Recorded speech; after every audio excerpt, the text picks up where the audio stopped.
রাজধানীর উত্তরা পশ্চিম থানায় সন্ত্রাসবিরোধী আইনে করা মামলায় গ্রেফতার সাংবাদিক আনিস আলমগীর আদালতের রিমান্ড শুনানিতে বলেছেন, আমি ক্ষমতাকে প্রশ্ন করতে চাই, রাজনৈতিক বাধা আমাকে থামাতে পারবে না। সোমবার বিকেলে সাংবাদিক আনিসকে আদালতে তোলা হয়। এই সময় শুনানিতে সরকারের নীতি ও রাজনৈতিক পরিস্থিতি নিয়ে বিভিন্ন কথা বলেন তিনি।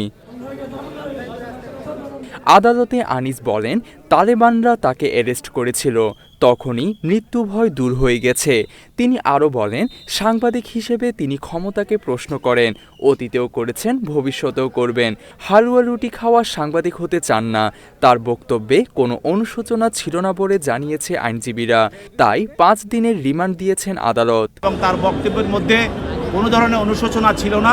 তার বক্তব্যটাকে সে জাস্টিফাই করার জন্য সে আরও বক্তব্য রাখার চেষ্টা করেছে যে সে যা বলেছে সে সঠিক বলেছে। তার বিরুদ্ধে 5 দিনের রিমান্ড মঞ্জুর করে তাকে জিজ্ঞাসাবাদ করার জন্য তদন্তকারী কর্মকর্তার হাতে ন্যস্ত করেন। জুলাই ঐক্যের অন্যতম সংগঠক ও ইনকিলাব মঞ্চের মুখপাত্র শরীফ ওসমান হাদিকে হত্যা চেষ্টায় ভারতীয় গুপ্তচর এবং পতিত স্বৈরাচারের দোসর আনিসকে ডিবি অফিস গ্রেফতার না দেখালে স্বরাষ্ট্র মন্ত্রণালয় ঘেরাও করার ঘোষণা দেয় গণ অভ্যুত্থানের ঐক্যবদ্ধ প্ল্যাটফর্ম জুলাই ঐক্য এবং সহযোগী সংগঠন মঞ্চ 24। এর আগে রবিবার সন্ধ্যা 7:30টায় রাজধানীর ধানমন্ডির একটি জিম থেকে তাকে আটক করা হয়। এরপর ডিবি প্রধান অতিরিক্ত কমিশনার শফিকুল ইসলাম জানান, সাম্প্রতিক সময়ে তার কার্যকলাপের পরিপ্রেক্ষিতে তাকে জিজ্ঞাসাবাদ করা হচ্ছে। প্রতিনিয়তই আওয়ামী বয়ান বাস্তবায়ন ও মুজিবকে নিয়ে নিজেকে সরব রেখেছেন বিতর্কিত এই সাংবাদিক। সম্প্রতি অন্তর্বর্তীকালীন সরকারের প্রধান উপদেষ্টা ডক্টর মোহাম্মদ ইউনূসকে নিয়েও করেছেন বিরূপ মন্তব্য। একটি বেসরকারি টেলিভিশনের টকশোতে অংশ নিয়ে সরকারের বিভিন্ন বিষয়ে বিতর্কিত বক্তব্য দেন তিনি, যা সরকার ও দেশের ভাবমূর্তি ক্ষুণ্ণ করছে বলে মনে করছেন অনেকেই। সরকার তো মনে করে যে শেখ হাসিনাকে গালি দিলে আরো ভালো, আরো গালি দিক। আবার বিভিন্ন সময় ফ্যাসিস্ট হাসিনা ও আওয়ামী লীগের পক্ষে সাফাইও গিয়ে চলেছেন বিতর্কিত এই সাংবাদিক। কার্যক্রম নিষিদ্ধ আওয়ামী লীগের সাথে আলোচনার পথ খোলা রাখা উচিত বলেও মন্তব্য করেছেন তিনি। কার্যক্রম নিষিদ্ধ মানে কি? তার কথা যারা বলে তাদেরকেও তো জেলে দিয়ে দিচ্ছি। এখানেও তো গণতন্ত্র বলে কিছু নাই। এভাবে বিভিন্ন সময়ে আওয়ামী লীগের পক্ষে কৌশলে অবস্থান নিয়েছেন আনিস। তিনি বলেন, শেখ হাসিনার মৃত্যুদণ্ডের রায়কে আওয়ামী লীগ পরোয়া করে না। আওয়ামী লীগকে এখনও সুসংগঠিত দল হিসেবে বিবেচনা করতে দেখা গেছে তাকে।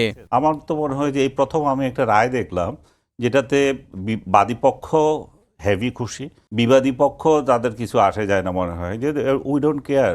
আবার আওয়ামী লীগের অপ্রকাশ্য নেতারা সরকারকে কাঁপুনি ধরিয়ে দিয়েছে মন্তব্য করেছেন আনিস।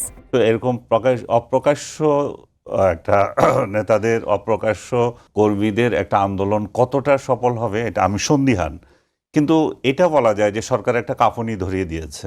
বাংলাদেশ জামাত ইসলামী নিয়েও বিতর্কিত মন্তব্য করেছেন আনিস। তিনি বলেছেন, কোরবানির মাংস সাধারণ মানুষকে না দিয়ে জামাত দলীয় লোকদের দেয়, বিষয়টি বলে তাচ্ছিল্যের হাসি দেন আনিস। এরা কোরবানি যদি করে থাকে, কোরবানির মাংসটাও দলীয় লোকদেরকে দেয়, সাধারণ লোকদের দেবে না, সাধারণ ফকিরদের দেবে না, এরকম অভিযোগ আছে। যে এরকম একটা দল থেকে তারা এখন জনসাধারণের দল হচ্ছে। এমনকি জামাতকে স্মার্ট চোর বলেও অভিযোগ করেন তিনি। তার মতে 5 আগস্টের পর জামাত প্রশাসন দখল করেছে। জামাত কিন্তু স্মার্ট চোর। জামাত ওই টেম্পো স্ট্যান্ডে যাওয়া লোক না, ওরা প্রশাসন দখল করছে। এছাড়া জামাতের সমালোচনা করলে কণ্ঠরোধ করা হয় বলে টকশোতে এসে মিথ্যা অভিযোগ করতে দেখা গেছে তাকে। এখন তো জামাত ইসলাম অপরাধ করেছে, এই কথা বলাও তো অপরাধ। এটা যদি আমি বলতে যাই তাহলে যে একে ধরো, এর গলা টিপে ধরো। মাত্র 30% টাকায় জমির মালিক হয়ে নতুন বাংলাদেশের গড়ে তোলার স্বপ্ন দেখা বাংলা বসতি। এর আগে একটি টিভি টকশোতে এসে প্রধান উপদেষ্টাকে নিয়ে উস্কানিমূলক বক্তব্য দেন এই সাংবাদিক। তিনি বলেন, ক্ষমতা থেকে যাওয়ার পর ডক্টর মোহাম্মদ ইউনূসের বাসভবন ও তার মালিকানাধীন গ্রামীণ ব্যাংকে হামলা হবে। এর মাধ্যমে মূলত সন্ত্রাসবাদকে উস্কে দেন তিনি।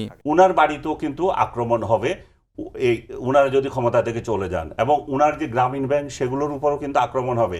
এছাড়া 2024-এ ছাত্র জনতার গণ অভ্যুত্থানে অংশগ্রহণকারীদের পাকিস্তানের চর হিসেবে উল্লেখ করেন এই সাংবাদিক।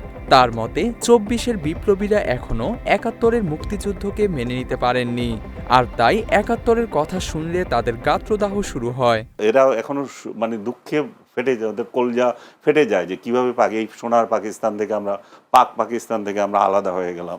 এমনকি বর্তমান সরকার সুন্দর রাষ্ট্রকে গার্বেজ বানিয়ে দিয়েছে বলেও অভিযোগ করেছেন আনিস। সুন্দর রাষ্ট্রকে জর্জরিত করে দিচ্ছে, একটা গার্বেজ বানিয়ে দিয়েছে। এছাড়া ডক্টর ইউনূসের সরকারের প্রতি মানুষ হতাশ বলে দাবি করেছেন এই বিতর্কিত সাংবাদিক। তিনি বলেছেন, সবাই অপেক্ষা করছে এই সরকার কখন বিদায় নেবেন। গত 1 বছরে যে পরিস্থিতিতে রাষ্ট্রে বিরাজ করছে, তাতে করে সবাই আল্লাহ আল্লাহ করছে যে কখন উনি বিদায় নেবেন। প্রকাশ্যে জুলাই যোদ্ধাদের নিয়ে অকথ্য ভাষায় গালি দেয়া, জুলাইয়ের স্পিরিটকে নিয়ে কটূক্তি এবং ইনকিলাব মঞ্চের মুখপাত্র ওসমান হাদিকে হত্যাযোগ্য করে তুলেছিল আনিস আলমগীর গং। জুলাই চেতনাকে খাটো করে কথা বলতে ছাড়েননি এই সাংবাদিক। তিনি বলেছেন, জুলাই নিয়ে ব্যবসা এখন জমজমাট চলছে। যদি জুলাই চেতনার ব্যবসা খুব জমজমাট চলতেছে, জুলাই চেতনা নামে নানা ব্যানার বের হয়ে শাহবাগে অমুক জায়গায় তমুক জায়গায় মিছিল করতেছে।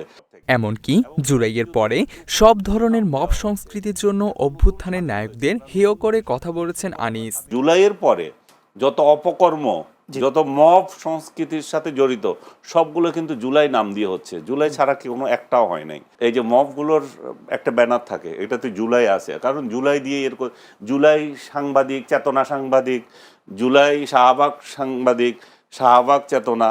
5 আগস্টের পর মুক্তিযোদ্ধাদের টার্গেট করে নির্যাতন করা হচ্ছে বলেও অভিযোগ করেছেন তিনি। এবং মুক্তিযোদ্ধাদেরকে যে 5 আগস্টের পর যেভাবে সারা দেশে টার্গেট করে নির্যাতন করা হচ্ছে, এই পরিস্থিতিতে আনিসের গ্রেপ্তারের খবর গণমাধ্যমে জানতে পারে মঞ্চ 24। সংগঠনটি বলছে, শেখ হাসিনার একনিষ্ঠ সহচর সাংবাদিকতার নামে তথ্য সন্ত্রাস করা আনিস আলমগীরকে আটক করেছে ডিবি। তবে দুঃখজনকভাবে সরকারের উচ্চ পর্যায় থেকে তাকে ছেড়ে দেওয়ার জন্য চাপ দেওয়া হয়েছে বলে জানতে পারে সংগঠনটির নেতারা। শুধু বাংলাদেশ সরকার থেকে নয়, ভারতীয় লবিস্টরা তাকে ছাড়ানোর জন্য চাপ তৈরি করছে বলেও অভিযোগ করে তারা। তবে শেষ পর্যন্ত এসব চক্রান্ত সফল হয়নি। রাজধানীর উত্তরা পশ্চিম থানায় সন্ত্রাস বিরোধী আইনে সাংবাদিক আনিস আলমগীর ও অভিনেত্রী মেহের আফরোজ শাওন সহ 4 জনের বিরুদ্ধে একটি লিখিত অভিযোগ দায়ের করা হয়েছে। পুলিশ জানিয়েছে, অভিযোগটি গ্রহণ করা হয়েছে এবং ঊর্ধ্বতন কর্মকর্তাদের সাথে আলোচনা করে পরবর্তী সিদ্ধান্ত নেওয়া হবে। এর আগে রবিবার রাতে জুলাই রেভলিউশনারি অ্যালায়েন্সের কেন্দ্রীয় সংগঠক আরিয়ান আহমেদ উত্তরা পশ্চিম থানায় এই অভিযোগ দায়ের করেন। অভিযোগে আনিস আলমগীর ও মেহের আফরোজ শাওন সহ আরও 2 জনের নাম উল্লেখ করা হয়েছে বলে জানা গেছে। কার্যক্রম নিষিদ্ধ আওয়ামী লীগ এবং আদালতের ফাঁসির দণ্ডপ্রাপ্ত আসামি হাসিনার পক্ষে কাজ করা এসব দোসরদের বিরুদ্ধে কার্যকর পদক্ষেপ নেওয়ার দাবি জানিয়েছে সাধারণ মানুষ। Desk report, Bangla addition.